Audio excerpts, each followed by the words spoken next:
Nick, you gave us two excellent anchor points. If we go back to our original map of the piece, just to give you a sense of where we were, Nick describes, this is the trio, the repeat of the trio, and then Nick referred to this moment, that's a huge pen or crazy pen moment, and then the thing that he talks about, you can't miss it here because the whole spectrum is saturated, is the moment where the fortissimi MO is happening, and you can see how energetic, this is certainly the most energetic part in the piece. And then it repeats precisely. So what we haven't looked at, and I think is really remarkable, is this, the distance between this and the FFMO. To frame the discussion of what is happening here, I want to remind you a little bit about the nature of the two themes that we heard. The first theme is very introspective, pianissimo, double underline. The second one is like a beer song, you know, it's very extroverted, athletic. And that to me reminds me a lot of the kind of chiaroscuro technique that you see in painting, you know, when you see Raphael or later on Caravaggio or Rubens. It's a way of making contrast by juxtaposing two extreme sound entities. However, both of these modes of presentation are flat. Soft, loud. Where's the in-between? We had a glimpse of that in the second part of the scherzo, where when you had those diamond expressive accents, then we had a crescendo, and that crescendo happened really, really fast. It set the mood for the trio for sure, but it happened really, really fast. This, as everything else in Beethoven, foreshadows something, and what it foreshadows is a wonderful process of crescendo that starts right after the crazy end section. So, what we see is that the music starts with a piano, not pianissimo, piano, doubly underlined, crescendo, and then we arrive at an F. Perhaps this is an FO, the manuscript is not so clear, but there's something spectacular here. We arrive, I think it's 7 bars from this piano to the FO, and then the process is abrupt, it's cut abruptly. It starts again, but interestingly, one dynamic notch lower. And what this means is that the crescendo will now have more space to grow. Because after all, crescendo is a process of growth, isn't it? Yeah. So we are going to traverse this distance between double underlined P and F or FO, and in the second crescendo, we're going to go from a double underlined pianissimo to the FFMO. So there is a growth in scale.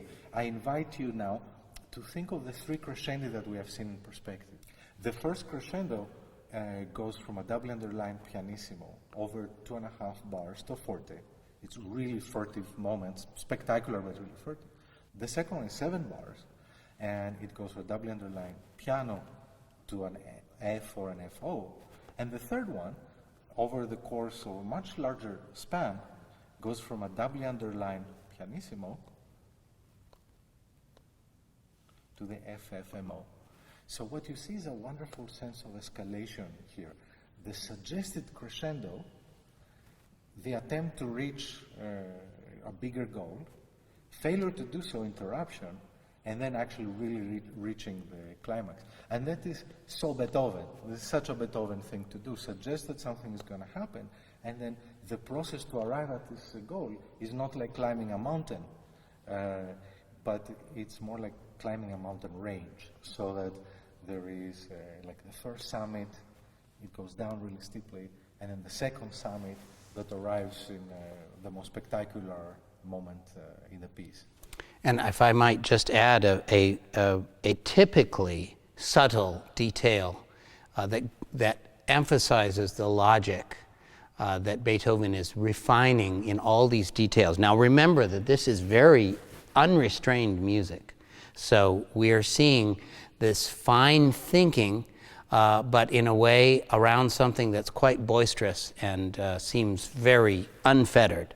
Well, you notice that there was the debate, maybe this arrival is an F or an FO.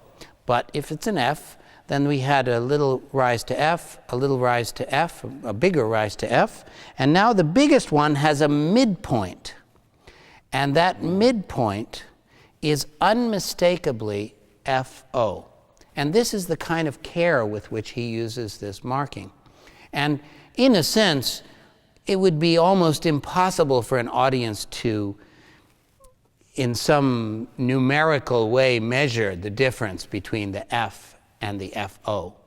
But what he's showing you is this internal logic where we have to have these slight escalations, and that slight escalation then snowballs into the most full escalation, which brings us to his highest level of intensity in the FFMO. Absolutely, and this FO is indeed a step in that process. When you first hear it, you don't perceive it as such. That FFMO really is like that extra step you never expected to take.